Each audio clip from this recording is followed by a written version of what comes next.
Emmanuel Macron a été accusé de tromper son épouse avec Matthieu Vallet, le président de Radio France.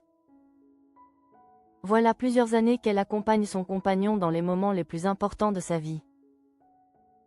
Emmanuel et Brigitte Macron se sont rencontrés pour la première fois en 1992. À l'époque, le président de la République n'avait que 16 ans. Très épris, les deux tourtereaux officialisent leur relation et se marient en 2007. Depuis, ils ne se sont plus jamais quittés. Pourtant, des rumeurs d'infidélité ont très souvent fait couler de l'encre. Emmanuel et Brigitte Macron ont fait face à de nombreuses critiques en dévoilant leur amour au grand jour. Plus encore, ils sont très souvent fait l'objet de rumeurs folles. Pour la première dame de France, il ne fait aucun doute. Si son compagnon venait à la tromper, la raison ne serait pas celle des plaisirs charnels, mais plutôt parce qu'il serait tombé sous le charme d'une autre. Ainsi, il y a quelques années, bien avant qu'il ne soit chef d'État, Emmanuel Macron a été accusé de tromper son épouse avec Matthieu Vallet,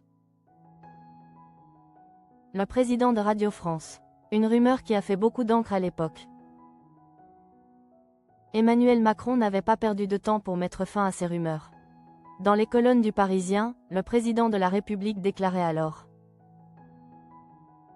cela en dit surtout long sur la dégradation profonde des mœurs politiques, sur l'homophobie et la misogynie rampante.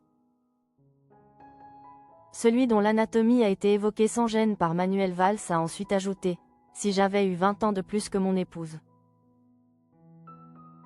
Personne n'aurait pensé que nous puissions être un couple illégitime. Matthieu Vallet, quant à lui, avait également déploré cette rumeur.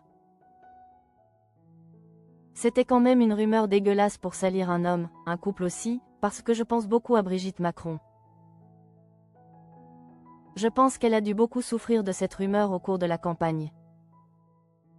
Ce n'est pas la première fois que Emmanuel Macron est accusé d'infidélité. Récemment encore, les bruits de couloir l'annonçaient secrètement en couple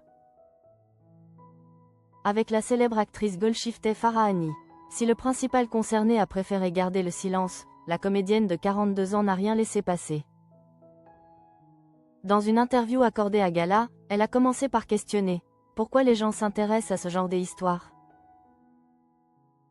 et d'ajouter dans la foulée à propos des langues de vipère « Je pense qu'il y a un manque d'amour chez certains et qu'ils ont besoin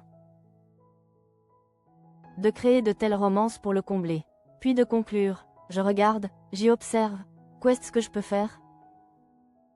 Ça ne m'énerve même pas. À quoi bon? J'essaie d'utiliser ma colère pour me construire, pas pour me détruire.